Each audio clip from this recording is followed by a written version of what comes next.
I never imagined that the life I thought was gilded with love and comfort would end with betrayal so sharp it cut through my very soul.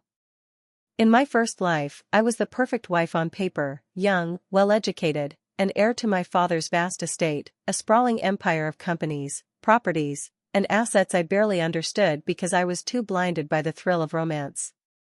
My fiancé, Adrian, had been everything a girl could dream of, handsome in a polished, polite sort of way, always attentive when we were in public, whispering promises about building a future together where I could pursue my art while he handled the business side of life. And beside me, always smiling and encouraging, was my best friend Clara, the girl I trusted like a sister, the one who knew all my secrets, fears, and hopes. I never questioned why Adrian seemed to spend more time with her under the guise of planning surprises for me, or why she always lingered a little too long at our home, until the night I walked in on the truth. The lights were dim in the study, the one room Adrian had forbidden me from entering because it was business only, but when I heard Clara's laugh, low and intimate, curiosity pried open the door. There they were, his hand on her waist, her lips on his cheek, their whispered words not about business but about me and the inheritance I had been foolish enough to believe he didn't care about. I heard him tell her how once I signed over control of the estate, they would take it all and vanish abroad. My knees gave out under me, my chest convulsed, and in that moment of despair, my heart, already weak from a hidden condition I thought long managed, betrayed me as swiftly as they had. I collapsed on the floor, and the last thing I saw was Clara's wide-eyed shock turning into cruel relief, and Adrian's whispered, "Finally." But death did not grant me peace. Instead, I awoke in a blinding haze of white where time seemed to bend and voices I could not see murmured above me. A figure cloaked in shadows told me I had been wronged by fate, that I had trusted the unworthy, and so I was given a rare gift, a second chance, not out of mercy, but as a test of whether I would seize power or waste it again. The next time I opened my eyes, I was not lying lifeless on the floor but sitting upright in my childhood bedroom, the floral curtains swaying by the breeze, the engagement ring still fresh on my finger, and Adrian waiting downstairs to take me to dinner with Clara. My body trembled with rage and disbelief as I realized I had been reborn, returned to the very point before everything collapsed. This time I would not be the naive bride-to-be. This time Adrian and Clara would not use me. But I also knew that on my own, I could not topple the two of them, Clara, who was cunning enough to weasel into my confidences, and Adrian, who had charm and connections in spades. No, if I was to rewrite my destiny, I needed someone far colder, far more ruthless, and far more dangerous than either of them. And I already had a name in mind, Damien Hale, the enigmatic billionaire whispered about in every social circle as a man with no patience for weakness, no tolerance for betrayal, and a reputation for breaking enemies like glass. If I could strike a deal with him behind Adrian's back, then perhaps my second life would not end as pathetically as the first. But striking a deal with Damien Hale would mean offering him something even he couldn't resist, and I would have to be very careful not to lose myself in the process. The first days after awakening in my second life were both surreal and suffocating. Every glance from Adrian, every smile from Clara, every affectionate gesture that once would have warmed my heart now curdled in my stomach with disgust. I played my role carefully, feigning ignorance while my mind raced ahead. I couldn't confront them yet, the timing wasn't right, and I had no evidence to prove their eventual betrayal. Instead, I needed to quietly gather information, map out their moves, and most importantly, make contact with Damien Hale. But Damien was not a man who allowed just anyone to approach him. He was a fortress wrapped in sharp edges, feared by competitors and adored by tabloids who spun him into a myth of wealth and danger. He was known for crushing entire corporations with a single hostile takeover, for unraveling dynasties that had taken centuries to build, all while never once letting emotion cross his cold gray eyes. And yet, beneath all those headlines, I recalled something more personal. In my past life, my father had once considered him as a potential ally, though nothing came of it because Adrian had dismissed him as too dangerous, too untrustworthy. It was Adrian's arrogance that kept me away from Damien then, but now, it was that very reputation that made him the perfect weapon. I began subtly probing, asking my father seemingly innocent questions about Damien's business empire, pretending to be curious about the financial world, even sneaking into his office to copy down numbers from confidential files. My heart pounded every time, knowing I was straying into dangerous waters, but rage made me reckless. Still, I couldn't simply walk into Damien's office and demand a partnership. He would laugh me out of the room, or worse, see me as weak and discard me. I needed leverage. Fate, however, moved faster than I expected. One evening, while Adrian was out working late and Clara was studying abroad plans with him, I attended a gala with my parents. The ballroom glittered with chandeliers, champagne, and gowns worth fortunes, but the moment Damien Hale walked in, the room shifted. He was taller than I remembered, his presence commanding even without saying a word, dressed in a black tailored suit that looked like it had been cut from shadows themselves. Conversations dropped to murmurs as people turned to watch him, some with awe, others with fear. His gaze swept the crowd once, sharp and dismissive, before settling, for a split second, on me. My breath hitched, not because he was beautiful, though he was in a brutal, dangerous way, but because in his eyes I saw recognition, as though he could already see through the layers I was trying so hard to maintain. For the rest of the evening, I could think of nothing else, my fingers tightening around my champagne glass as I debated my next move. When my father excused himself to greet an old associate, I slipped away, heart pounding, weaving through the crowd until I stood in Damien's orbit. He looked down at me with faint disinterest, but something flickered in his gaze when I didn't stammer or shrink the way others did before him. "Miss," he said, his voice low, clipped, almost bored.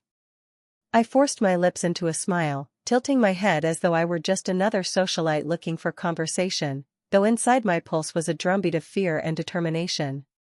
"Mr. Hale," I said evenly, "I think we might be of use to one another." For a moment, silence stretched between us, heavy and taut, before the corner of his mouth twitched, not in amusement, but in intrigue. And in that instant, I knew I had his attention, though I couldn't yet tell whether that would prove to be salvation or destruction. Damien didn't answer right away. His eyes lingered on me as though dissecting every syllable of my sentence, every flicker of expression across my face, weighing whether I was bold or simply foolish. He finally leaned down slightly, close enough that the rest of the party faded into a blur of lights and chatter, and murmured, "You think too highly of yourself. Tell me why I shouldn't dismiss you like the rest." His words were a blade, sharp and designed to cut, and yet I held my ground. I had rehearsed this moment in my mind over and over since the second I woke up in this life. "Because I know things you don't," I said, keeping my voice calm. "Things about people who are trying to use me, and by extension, threaten assets that could interest you. I could be leverage if you know how to use me." For a moment, his gaze sharpened further, and I realized the danger of dangling myself like bait before a predator. But then, to my astonishment, Damien let out the faintest laugh, cold and humorless, the sound of a man amused by a gamble he didn't expect. "Intriguing," he murmured, before straightening. "Follow me." He didn't wait to see if I would, he simply turned and walked toward the balcony, away from prying eyes and ears. I hesitated only briefly before following, my heels clicking on marble, my breath tight in my chest. The city stretched out beneath us, skyscrapers glowing like constellations, and for the first time since my rebirth, I felt the weight of the path I was stepping onto. Damien Hale was not a man who made room for weakness. If I faltered even once, he would crush me just as ruthlessly as he crushed everyone else. "Speak," he said, leaning against the railing, hands in his pockets as though this was nothing more than an idle diversion. And so, for the first time, I spoke aloud the truth of what I knew, or at least part of it. I told him that Adrian was not the man he seemed, that he was using me for my inheritance, and that I had reasons to believe he and Clara were plotting things that would benefit from taking me down. I didn't mention the rebirth, of course, that would brand me insane. Instead, I framed it as suspicion, as intuition I couldn't yet prove. Damien listened without interrupting, his expression unreadable, but I knew he was analyzing every word, stripping it down to its bones. Finally, he tilted his head, studying me as though I were some puzzle laid bare. "You're either desperate or clever," he said. "Desperate women bore me. Clever women amuse me, if only for a while. Which one are you?" My throat tightened, but I met his gaze steadily. Why not both? I asked softly, and that earned me something I hadn't expected, a ghost of a smile, fleeting and sharp, before it vanished again. He didn't agree, didn't promise, didn't offer his hand. But as I turned to leave the balcony, his voice followed me like a warning and a promise all at once: if you're lying to me, I will end you myself. And strangely, it didn't frighten me, it thrilled me, because for the first time in both my lives, I felt like I was playing on equal ground. The days after my first encounter with Damien were an exquisite torment of waiting, pretending, and calculating. Adrian continued his polished performance as the doting fiancé, dropping by my home with flowers and sweet words, while Clara maintained her smiling charade, calling me her sister with sickening sincerity. I played along, every nod and laugh sharpened into a blade I kept hidden behind my teeth. At night, however, I replayed Damien's words over and over in my head, wondering if he would actually reach out or if I had already been dismissed as nothing more than a fleeting curiosity. My chance came sooner than expected. One afternoon, while pretending to browse books at a boutique cafe, a slip of folded paper landed beside my cup. No one acknowledged it, but when I opened it, I saw only 3 words: midnight. Pier 17. My hands trembled slightly, but I shoved the paper into my pocket and forced myself to keep calm. When the clock struck 12, I found myself shivering against the cool ocean breeze, the smell of salt and steel mixing in the air. Damien appeared as though conjured from shadow, his presence startling in its suddenness, and this time he wasn't dressed for a gala. His black shirt was rolled at the sleeves, his coat heavy against the wind, and his eyes as sharp as ever. "You came," he said flatly, as though testing whether I had the nerve to follow through. I nodded, hugging my coat tighter. "You told me to." He studied me in silence before pulling out a folder and sliding it across the crate between us. "Your fiancé. Adrian Kane. This is everything I have on him." My fingers trembled as I opened it, finding documents, photos, bank transfers, things I hadn't even known in my first life. Adrian's debts were worse than I realized, his charm nothing but a mask to conceal a man sinking in obligations he could never pay. He had tied himself to shady investors, desperate to climb higher, and marrying me wasn't just about my inheritance, it was about survival. My stomach turned as I absorbed the scale of his duplicity, but Damien's voice cut through my storm of thoughts. "If you want him destroyed, I can make it happen. But nothing is free. You'll owe me." I looked up at him, the ocean wind whipping my hair across my face, and realized that this was it, my line in the sand. I could either cling to fear, or step into the fire. "Then tell me what you want," I whispered, and for the first time, Damien's eyes softened, not with kindness, but with recognition. He saw in me not a girl to be protected, but a woman willing to trade comfort for power.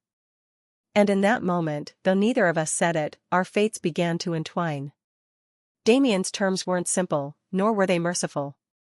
He demanded my loyalty, my silence, and most importantly, access to information about my family's estate, their assets, their weaknesses. "If you want me to play executioner," he said, his voice carrying the weight of inevitability, "then I need to know you're not going to run back crying when blood stains your hands." I wanted to protest that I wasn't like that, but the truth was I had been exactly that girl once, the one who turned away from the ugly parts of life and left the monsters unchallenged. That was how Adrian and Clara had gutted me before. So I simply nodded, surprising even myself with how steady my voice was when I said, "Then I'll bring you what you need." And I did. By day, I played my part as the perfect fiancé, sitting with Adrian's parents at luncheons, discussing wedding plans with Clara, smiling until my cheeks ached. But by night, I rifled through locked drawers, copied documents, memorized names of board members, and funneled everything to Damien through clandestine meetings at the pier or cryptic notes hidden in bouquets delivered to his office. He was always there, sharp and relentless, never giving praise, never offering more than a glimmer of satisfaction in his eyes when I succeeded. And yet, something strange began to stir in me, an unspoken rhythm in the way he listened when I spoke, the way he challenged me, forced me to think sharper, quicker, more ruthlessly. I had sought him out as a weapon, but each night I found myself drawn not only to his power but to the man beneath the armor, though I couldn't yet tell if there was one at all. Our alliance was fragile, a dance on the edge of a blade, but even then, I knew it was becoming something more dangerous than I had planned. It wasn't long before I realized that playing both sides was a perilous game. Adrian began to notice subtle shifts in me, the way I no longer gazed at him adoringly, the way my laughter felt forced, the way my eyes lingered too long on matters of business I used to avoid. One evening, as we drove back from dinner, he reached over and clasped my hand a little too tightly, his smile polished but his eyes narrowing with suspicion. "You've changed," he murmured, his thumb stroking my knuckles in what would have seemed tender to anyone else, but to me, it was a vice tightening. "Is there something you're not telling me?" Panic surged in my chest, but I forced a smile, leaning against him with practiced ease. "I'm just nervous about the wedding," I lied. "You know me, I overthink everything." He studied me for a moment longer before chuckling softly, pressing a kiss to my forehead. "That's true," he said, though his grip didn't loosen. And in that moment, I realized how dangerous he truly was. Adrian wasn't stupid, he was observant, and if he sensed even a hairline crack in the facade, he would dig until he exposed it. I returned home that night shaken, but when I relayed the incident to Damien, expecting scorn, I found instead a flicker of something unexpected in his expression. "He's watching you closely," Damien said, pacing the dimly lit warehouse where we had met. "Good. Let him. A man who thinks he's winning never sees the knife until it's already in his back." His words should have comforted me, but instead they sent a shiver down my spine, not because of their cruelty, but because of the calm certainty in his tone, the kind of certainty only a man who had orchestrated countless downfalls could have. And yet, as I looked at him in that moment, tall and unyielding in the shadows, I felt the strangest surge of safety, as though if I stayed in his orbit long enough, even Adrian's suspicions could never touch me. The first strike came quietly, almost imperceptibly, like the opening move in a chess match. Damien had used the information I'd stolen to corner one of Adrian's creditors, a ruthless lender who had grown impatient with Adrian's empty promises. The man pulled funding overnight, and Adrian's carefully polished smile faltered for the first time in weeks. He ranted to Clara in hushed tones when he thought I wasn't listening, cursing the timing and insisting he could hold everything together until the wedding when he'd finally have access to my inheritance. I pretended ignorance, playing the anxious bride, though inside I savored every crack in his perfect facade. But even as I relished his growing desperation, Clara's behavior became harder to stomach. She clung to me more tightly than ever, insisting she wanted to help with my bridal gown, whispering about how excited she was for me, while her eyes glittered with secrets I already knew. I wanted to scream in her face, to expose her duplicity, but Damien's words echoed in my mind, "Patience was the blade that cut deepest." And so I endured, even as it felt like poison spreading through my veins. Late at night, I would meet Damien to deliver updates, and he would listen with that same steady intensity, his eyes like steel that could cut through any pretense. "Good," he would say when I finished, his approval as rare and fleeting as sunlight in winter. And though I knew I shouldn't crave it, I did. Somewhere in the middle of plotting Adrian's ruin, I realized I was no longer fighting just for revenge. I was fighting to prove myself to Damien Hale. The wedding preparations became a theater of hypocrisy. Adrian's family threw lavish luncheons, Clara beamed at me with fake warmth, and all the while, whispers of Adrian's financial troubles began to surface in hushed gossip among the elite. He covered it with charm, of course, laughing off questions and redirecting conversations, but the cracks were widening. I fed Damien every detail, every overheard word, every shift in Adrian's demeanor, and he wove them together into something far larger than I could have imagined. He orchestrated subtle moves in the market that sent Adrian's allies scrambling, all without anyone tracing it back to him. Watching Adrian struggle to hold on to his mask was almost enough to satisfy me, almost, but not quite. One evening, after a particularly elaborate dinner where Adrian played the loving fiancé to perfection, Clara pulled me aside into the garden. Her hand slipped into mine, her smile almost tender. "You're so lucky," she whispered. "Adrian loves you more than anyone." Her words made bile rise in my throat, but I squeezed her hand back, my face a mask of gratitude. I know, I said softly, though in my heart I wanted to tear her lies apart. Later that night, when I met Damien, the fury spilled out of me. They think they can toy with me like a child, I hissed, pacing the length of his office. I want them to suffer. For the first time, Damien moved closer, his presence overwhelming, his gaze pinning me in place. Then stop wanting and start acting, he said coldly. Desire is useless without teeth. His words stung, but beneath them was a challenge, and I accepted it. It was Damien who gave me my first true task, one that would mark the line between who I had been and who I was becoming. He instructed me to plant a forged letter in Adrian's study, one that suggested he was colluding with a rival company against his own father. The idea chilled me. I had never crossed into deliberate deception before. But Damien's expression was merciless as he pressed the envelope into my hands. If you want revenge, you have to dirty your hands, he said. Or else you'll always be their victim. That night, my heart pounded as I crept into Adrian's study, the smell of leather and ink heavy in the air. My fingers trembled as I slid the letter beneath a stack of contracts, knowing his father's secretary would find it within the week. When I left the room, I felt both exhilarated and sickened, my body buzzing with adrenaline. Days later, the fallout was everything Damien had promised. Adrian's father erupted in fury, demanding explanations for the supposed betrayal. Adrian swore he was innocent, but suspicion had been planted, and his position within his family's empire weakened overnight. Clara's soothing whispers couldn't fix it, and Adrian's eyes grew darker each time he looked at me, as though he suspected I had shifted in ways he couldn't name. I should have been terrified, but instead I found myself at Damien's office again, where he poured me a drink and handed it over without ceremony. You did well, he said simply. And though his words were sparse, they settled into me like fire, fueling a hunger I hadn't known I possessed. But revenge was never meant to be clean. The deeper I fell into Damien's schemes, the more dangerous the game became. Adrian grew restless, snapping at his parents during dinners, his temper fraying at the edges. Clara, ever the serpent, doubled down on her performance as my doting best friend, but I began to notice cracks in her composure too, a twitch in her smile when Adrian ignored her, a flicker of jealousy when he kissed my hand in public. It was almost laughable, how quickly the two of them began to turn on each other once pressure was applied. Yet amid the chaos, turmoil brewed in me as well.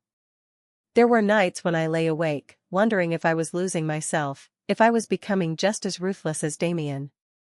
But then I would remember Adrian's whispered finally as I died in my past life, and Clara's relieved smile, and the doubt would vanish like smoke. Still, the bond one was forming with Damien unsettled me in ways I couldn't control. He was a storm I should have feared, yet in his presence I felt more alive than I ever had with Adrian.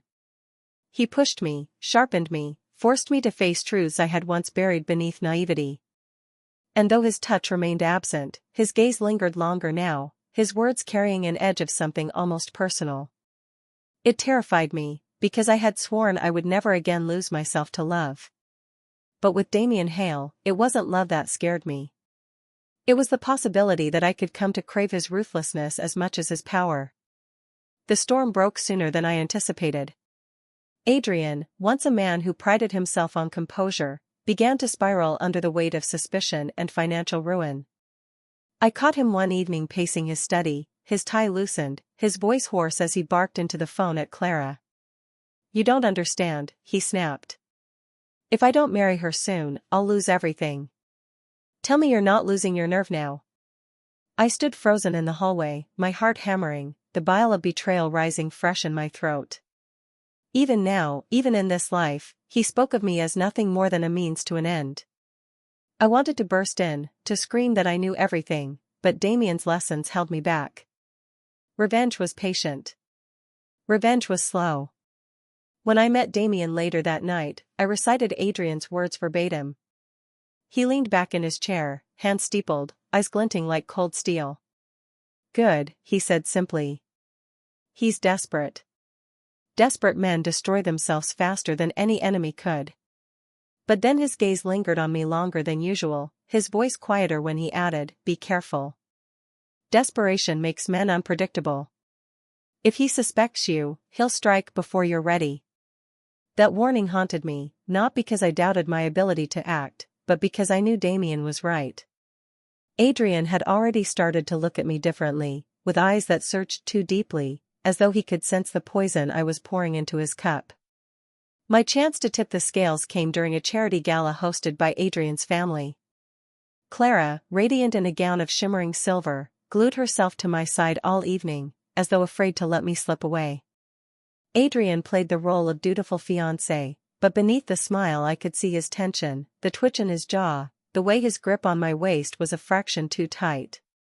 The room glittered with laughter and champagne, but beneath it all was rot, and I knew it was only a matter of time before it burst into the open. That night, Damien arrived late, striding into the ballroom like he owned it. Conversations faltered, eyes followed him, but he ignored them all. When his gaze found mine, something unspoken passed between us, acknowledgement, perhaps even possession. Clara noticed, her hand tightening on my arm as she whispered, "Why is he looking at you like that?" I smiled serenely, masking the thrill coursing through me. "Maybe he just finds me amusing," I replied. But inside, my pulse raced. Damien approached, exchanged the barest of courtesies with my father, then drifted past, close enough for his arm to brush mine. It was nothing, a fleeting touch, yet Clara's eyes widened, suspicion dawning too late. The game was shifting, and though Adrian remained blind to it, Clara was beginning to see. The cracks widened in the days that followed. Adrian grew harsher, snapping at Clara, demanding reassurances, while Clara began to grow colder in return, jealousy eating at her composure.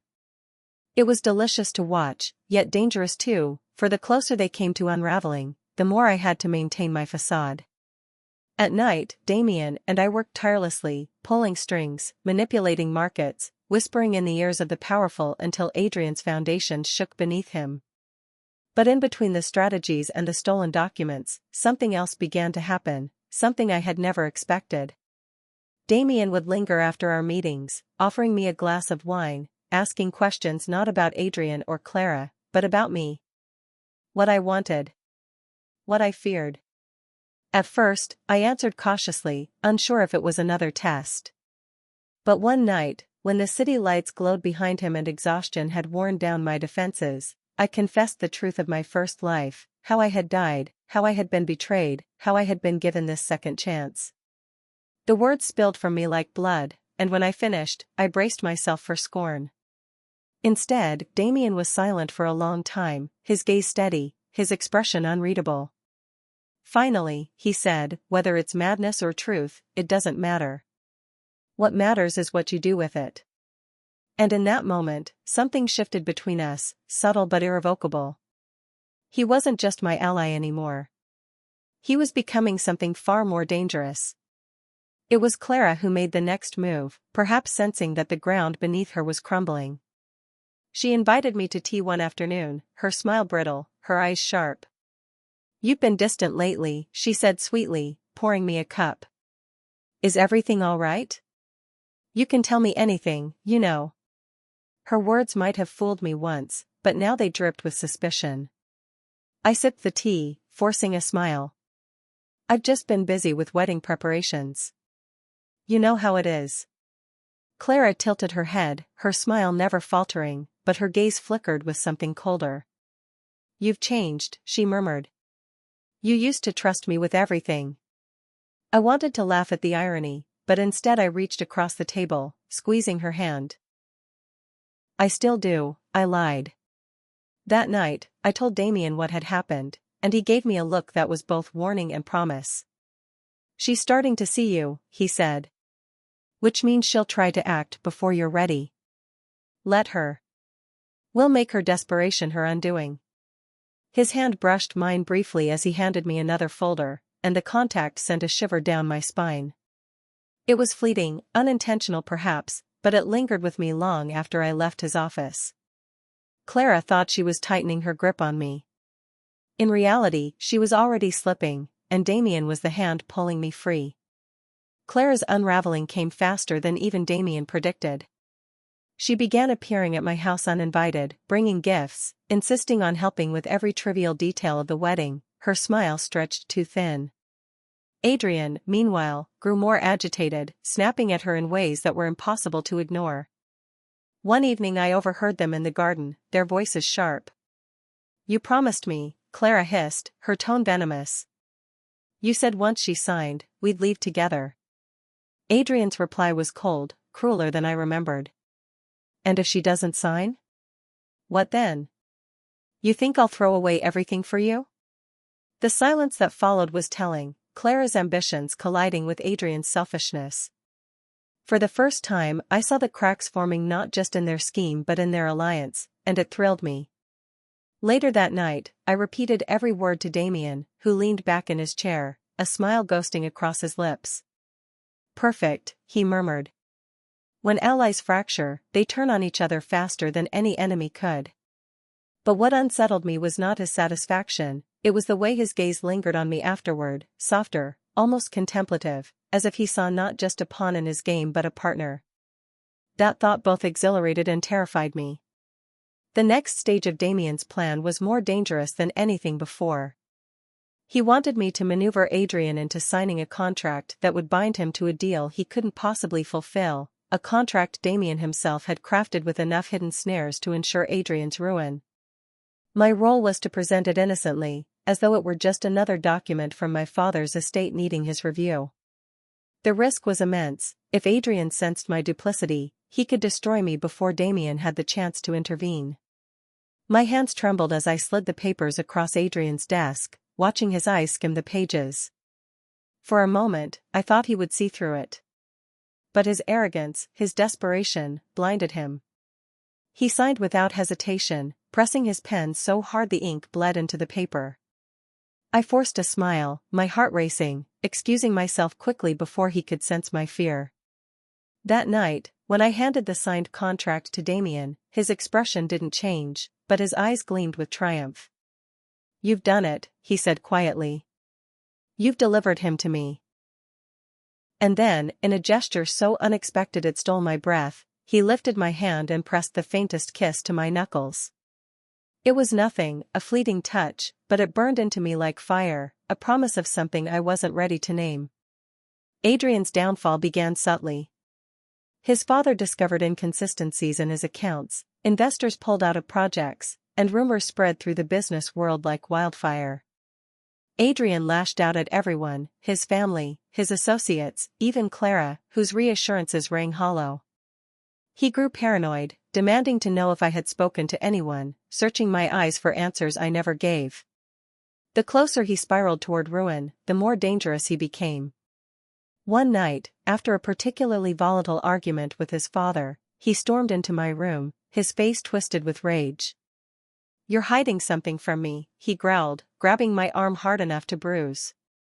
My breath caught, fear tightening my chest, but I forced myself to meet his gaze. "I've done nothing but stand by you," I said, my voice shaking just enough to convince him.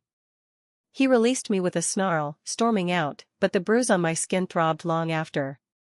When I showed Damien, expecting fury, I found something else in his expression, something cold, lethal. "He touched you?" he asked, his voice low and dangerous. I nodded, and for the first time, Damien's control cracked. "Then it's time," he said. "He won't hurt you again." His words should have frightened me, but instead they filled me with a savage, intoxicating relief. The trap Damien set was flawless. Using the contract Adrian had signed, he orchestrated a hostile takeover of Adrian's most prized project, leaving him exposed and humiliated. At the same time, whispers of his debts and betrayals spread through society, poisoning his reputation. Investors abandoned him, his father disowned him, and Clara, sweet, loyal Clara, was left clinging to a sinking ship. But Adrian wasn't finished yet. Cornered, desperate, he came to me in the dead of night, his once polished demeanor shattered. His eyes were bloodshot, his voice raw. "Help me," he begged, clutching my hands with a desperation that made my stomach turn. "You're all I have left." For a fleeting moment, I saw the man I had once loved, or thought I had loved, the man I had built a future with in my dreams. But then I remembered his whisper as I died in my past life, the relief in Clara's smile, and I pulled my hands away. "You never had me," I said coldly. His face twisted, rage and despair colliding, and he left with a promise that chilled me. "If I go down, I'll take you with me." Later, when I told Damien, his response was a quiet vow. "Let him try. I'll make sure he never touches you again." And though I should have feared what he meant by that, I found myself leaning into his words, trusting him more than I ever thought I could trust anyone again. Adrian's threats didn't fade into empty words, he acted. Days later, my carriage from the city ball was stopped on a deserted road, and masked men dragged me out, their hands rough, their voices urgent. I knew instantly who had sent them. Desperation had driven Adrian to madness. My heart thundered as they shoved me into a warehouse, where Adrian himself waited, disheveled, frantic, his eyes wild. "You did this to me," he shouted, pacing like a caged animal. "You ruined me, turned everyone against me. Why? After everything I gave you." The absurdity of his words made me laugh bitterly, and that laughter enraged him further. He raised his hand, as if to strike me, when the doors crashed open. Damien stood in the threshold, flanked by men in black, his presence colder and more lethal than I had ever seen. In seconds, Adrian's hired thugs were disarmed, pinned to the ground, while Damien walked toward me with the calm of a predator who had already won. Adrian lunged at him, screaming incoherently, but Damien caught him by the throat, slamming him against the wall with terrifying ease. "You dared touch what's mine," he said, his voice a low growl that silenced the entire room. My breath caught, not just at his claim, but at the ferocity in his eyes, the promise of annihilation. Adrian sputtered, clawing at Damien's grip, but there was no mercy in him. I thought Damien might kill him then and there, and part of me wanted him to. But instead, Damien released him with calculated contempt, letting Adrian collapse in a heap. "Destroy yourself, if you want," Damien said coldly. "But if you ever come near her again, I'll finish what I started." And for the first time I saw Adrian truly break, the last shreds of his pride crumbling into dust. The aftermath was both an ending and a beginning. Adrian vanished from society, stripped of wealth, reputation, and allies, a ghost of the man he once pretended to be. Clara, desperate to save herself, tried to crawl back to me, her tears staining my doorstep as she begged for forgiveness. But I had none left to give. "You stole my trust," I told her, my voice steady. "You smiled while I died. Now you can live with the ruins you built." I closed the door on her sobs, and with it, on the last ties to my old life. My family's estate, once a chain around my neck, became a weapon in my hands with Damien's guidance. Together we reshaped it, cutting out leeches, strengthening alliances, building an empire that bore both our marks. Yet amid the ruthless deals and whispered threats, something softer bloomed between us. It wasn't sudden, nor was it easy. It was a slow burn, forged in late-night strategy sessions, in the quiet understanding of two people who had seen the worst of humanity and refused to bow to it again. One evening, as the city stretched before us from his penthouse balcony, Damien finally let down his guard. "I never intended to let anyone close," he admitted, his voice rawer than I had ever heard. "But you refused to break." His hand brushed mine, tentative at first, then firmer, and I didn't pull away. "Neither did you," I whispered. And for the first time, I kissed him, not as a bargain, not as an alliance, but as something real, something earned. In my first life, I had been a victim, a pawn in a cruel game I never understood. But in this life, reborn and remade, I had found both vengeance and love. And as Damien's arms closed around me, I knew that together we would rule not just over Adrian and Clara's ruins, but over everything we chose to claim.